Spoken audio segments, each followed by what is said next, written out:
Hello everyone. In the previous lecture, we discussed briefly about the configuration of asterisk, and in today's lecture, we'll be discussing about programming of asterisk. If you want to add onto asterisk, there are many ways to add functionality. Using the application in the dial plan to build solutions, there are scripting commands like go to if, variable to test, and set, and string handling functions to control what happens when a user dials an extension.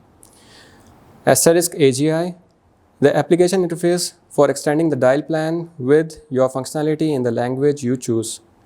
Either you can use PHP, Perl, C, Java, Unix, Shell, or there are so many other languages that you can use to program it. Manager, the Manager API for connecting to the PBX from your application, and the C API documented in the source codes and documentation you generate from within the source code. So this is all about the programming of asterisk. In the next chapter, we will be talking about the call features of asterisk. Thank you very much.